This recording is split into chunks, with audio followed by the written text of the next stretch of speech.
Hey guys, I'm going to talk about getting set up to start shooting in stop motion. So this is the studio that was given to me by the school to work on my thesis film.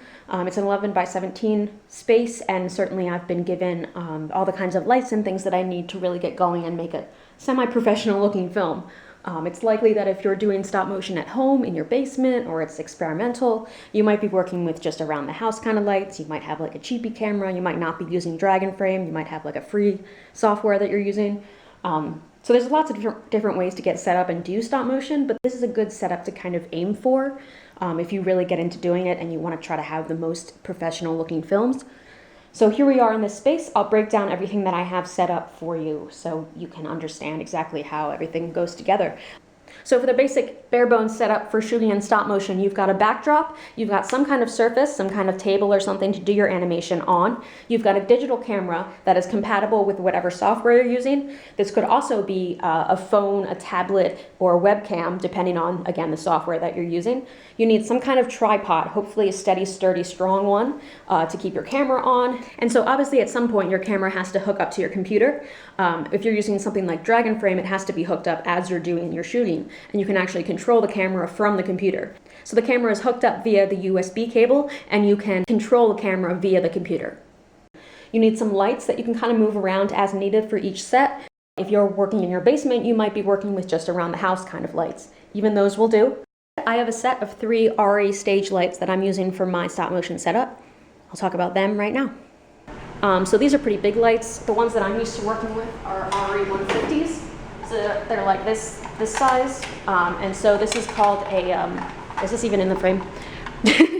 This is an RE 150 that I'm used to working with, the smaller ones. So this is called, these are called barn doors.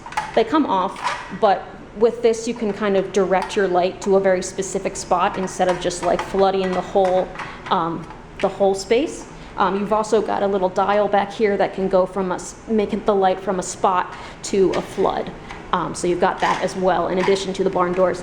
And so it's a pretty heavy-duty cord, and it attaches to these stands over here. So I've worked mostly with the 150s. These are 300s, so those are even, those big guys up there. These are 300s, so those are even more powerful, even more bright. And so they've got the barn doors as well, which again come off. And then generally with your lights, you're going to have, at least the ones here at the school, they come with a little set of what are called scrims. So these are little metal mesh things that you can put, and you can put a couple of them in front of the light basically, and it may not seem like they would work, but they do actually cut down on the brightness of the light, and depending, they're kind of color coded. So I believe, yeah, so the green ones cut down the brightness of the light by a half f-stop, and the red ones cut it down by a full f-stop. And so again, you can layer them up. They get very hot, obviously. The whole lights get very hot. I talked about cooking and burning a burrito on top of one of these lights before. But yeah, so you've got scrims to help cut down on the brightness if it's a little too bright on your puppets. You can also, of course, move the light back a little bit, or make other adjustments. But scrims are helpful for working with this stage lights. And if you're working with any of those kinds of lights, you need like a heavy-duty extension cord, not just a regular around-the-house extension cord. Those lights take a lot of power. In addition to those lights, I've got what's called a softbox light. This is a larger RE light that has a fabric frame around it that softens that light. It's very helpful for stop motion, and they're actually pretty affordable if you can get one. That gets mounted above your set. Generally, when you're shooting in stop motion, you want to use a DSLR camera, which is a digital single lens reflex camera. Most often people will use Canon cameras.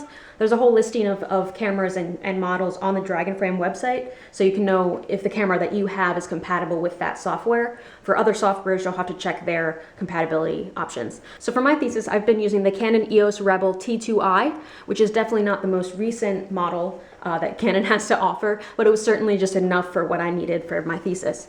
Many stop motion people will tell you that it's nice to work with a Canon camera, but with a Nikon lens instead of a Canon lens. There's a phenomenon with Canon lenses where the lens doesn't shut down at exactly the same place every time, and so when you play those images back, you get a flicker.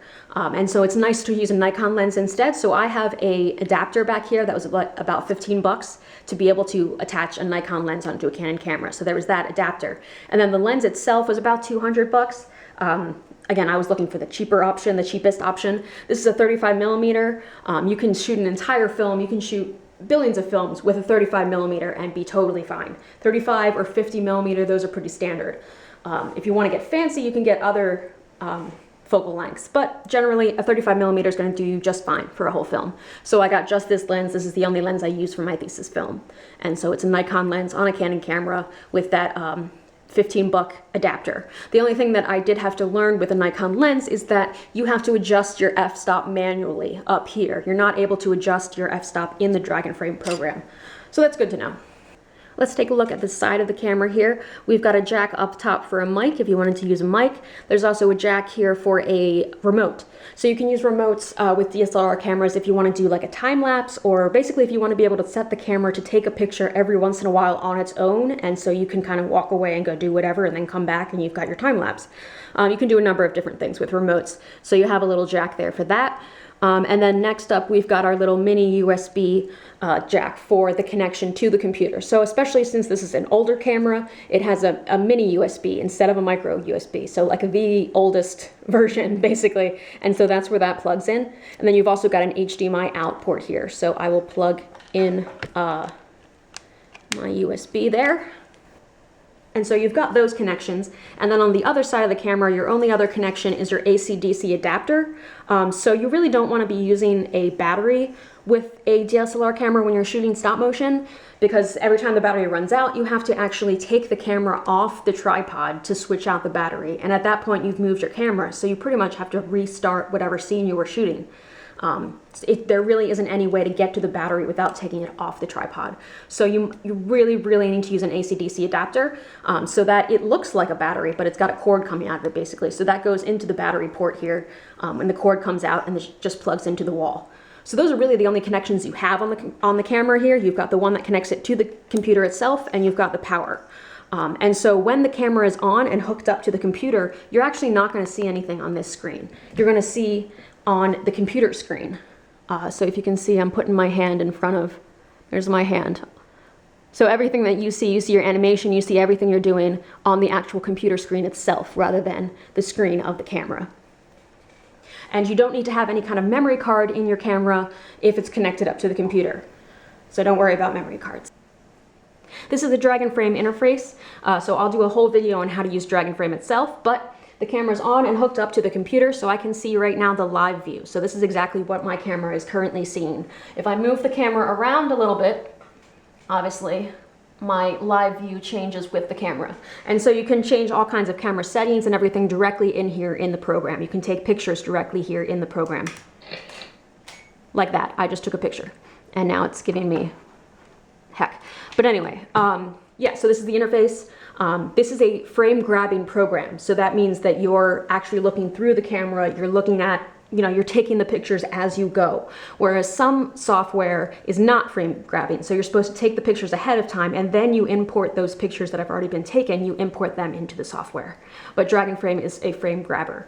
So you've got, this is your animation pane, and then you've got a whole cinematography page here where you can do test shots and play with your cinematography settings and everything. You've got your shutter speeds and everything over here, all your white balance, your ISO, all that stuff you can deal with there. If you're using the DragonFrame stop motion software, it's great to have this keypad that comes with the software.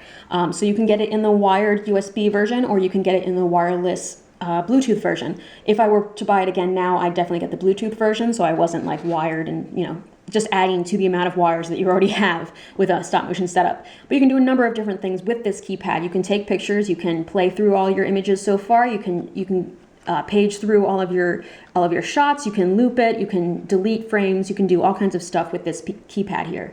So that's great to have alongside you when you are animating, along with whatever tools you might be using for animation.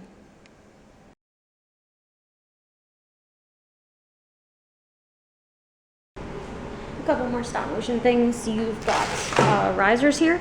So if you're using bottom tie downs, you need your set to be up on a riser so you're able to get into the bottom here and switch out those tie downs on your puppets.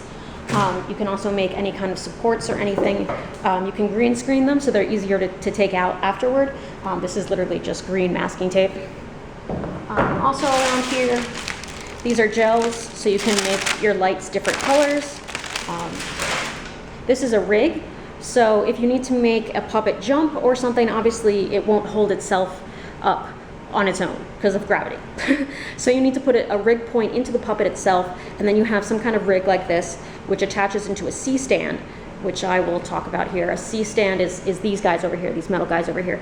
And so they're basically just stands, they're combo stands, that's what C-stand stands for. It took me too long to find that part out, but they can be used to hold up a bunch of stuff. And so you can make a simple rig like this and attach it into a C-stand, and so it comes into your little space and plugs into your puppet and helps to hold your puppet up while it's doing the jump.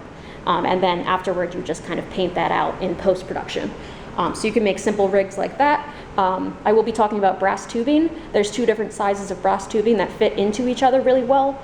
So that can be used for making replaceable limbs for puppets or for making rigs like this. So yeah, these are C-stands, also known as combo stands. So you've got all kinds of, you can raise them up and you can, oh, okay, that comes off. You can bring these arms up and attach all kinds of stuff to them. So they're super useful for doing any kind of stop motion stuff if you've got little lights or things that you kind of need to hold up. Other things that are really good to have as well, you definitely want to have your shooting toolkit, which I mentioned in another video. So any of the tools and implements and things you need to do the actual shooting process itself. A shot list if you're putting together a film, so you need to keep track of which shots you've done already, which ones you still have to do, maybe the length of those shots or what camera angles each of those shots are. And then also X sheets. So you have an X sheet for each individual shot that you do, and it helps you to plan out the animation ahead of time. So you can plan out, I need 5 frames of this or 6 frames of that, and then after that I need to do a blink here and a blink there, or you can break down audio, lip sync, whatever you might need. So X sheets are really helpful to have when you're in animation mode as well. So yeah, that's pretty much the basic setup for shooting in stop motion. I'll do a separate video on what's called a down shooter, which is another option for shooting in stop motion. That's generally 2D work. But this is the standard setup. So you've got your camera on a tripod, camera's connected up to the computer via USB cable. You've got power going to your camera instead of a battery. You've got lights that you can move around. You've got a surface to animate on and a backdrop. Thanks, hope this was informative.